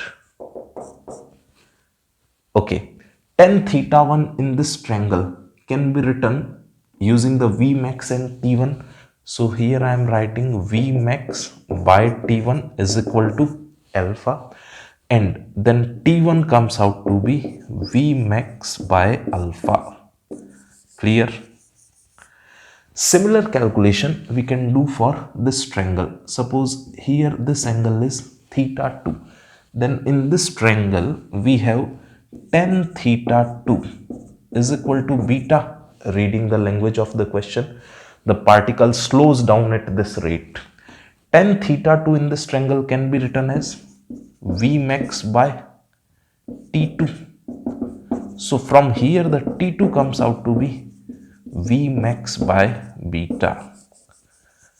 The total time of journey is taken as t according to the language of the question.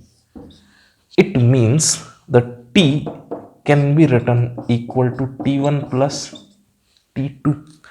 So Vmax by alpha plus Vmax by beta is equal to t.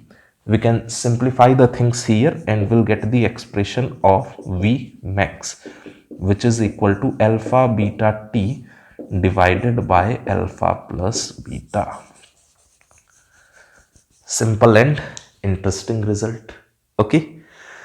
And then we can solve for the distance traveled or the maximum displacement of this particle for distance traveled or the maximum displacement of this particle, will take the area under this graph, and area under this graph is half into base into height. Do you agree?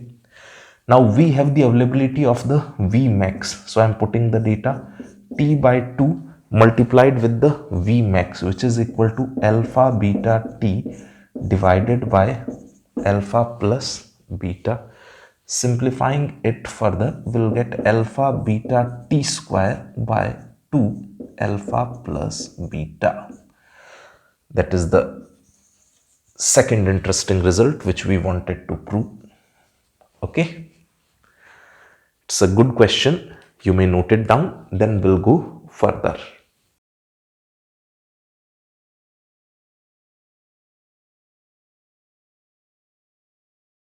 Here is the next question, and it's a brilliant one. I request you to pause here and give it a try, and there can be more than one options correct. It's a multiple choice correct question. So give it a try. Again, the hint is simple. You can use the velocity versus time graph to simplify the things. I hope you are done with your calculations. So I am making the velocity versus time graph here. Reading the informations given in the question, we know that particle starts at t is equal to 0 and particle ends at t is equal to 1. So let's say we draw a graph like this. Particle comes to rest at t is equal to 1 second. One thing is sure, this area should be equal to 1. Why? Because the particle's maximum displacement is 1 only. At t is equal to 1 second, the particle stops at x is equal to 1. And let's say this velocity here is depicted as Vmax.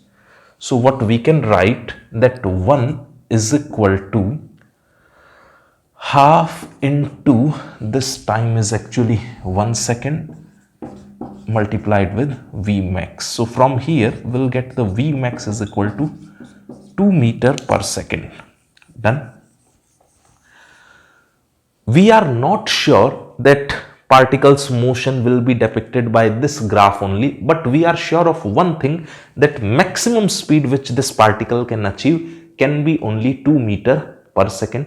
Now we are interested in calculating the accelerations. Suppose this is O, this point is 1, and I name this point as A, and we can plot few more graphs. Suppose I take a graph like this. Is it a possibility of the motion of the particle? Yes. Let's name this point as B. Okay. And we can take another graph like this. This is also a possibility for the motion of the particle. We name this point as, let's say, C. Here we have the Vmax. Okay. Now, for OA part, if we take this graph to be symmetrical here, then this time is half second. For OA part, how much is the acceleration? It's simple. Acceleration for OA is equal to the slope of velocity versus time graph, and the slope can easily be obtained. Now we know the data of Vmax. So for OA part, the slope will be this side divided by this side, means 2 divided by half. So it is 4 meter per second square. Many times I have told that while doing the calculation, we put the unit at last.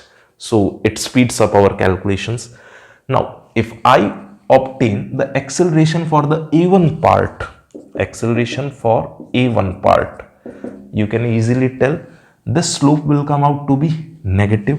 So it is minus 2 divided by 1 by 2. This time interval is also half second, means minus 4 meter per second square. One thing is sure, that particle is starting from rest and finally also coming to rest. It means for some time interval, particle has speeded up, and then for some other time interval, particle has slowed down. Getting it?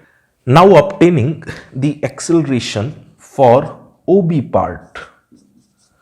For OB part, you can check if the OA had the slope equal to 4, then OB will have more slope. So I'm writing it direct. Acceleration for OB part will be greater than 4 meter per second square.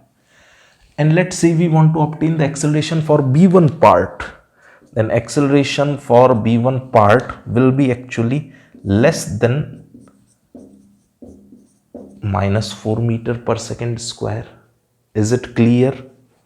Okay. Similar data we can write for OC part. I am writing that here. Acceleration for OC part should be less than 4 meter per second square, and acceleration for C1 part should be greater than minus 4 meter per second square. Do you agree? Ask if you have any doubt. Now, based on these informations, I think you can easily choose the correct options. Choose them and post your answer in the comment box. And since it's a brilliant question, I request you to try it once again.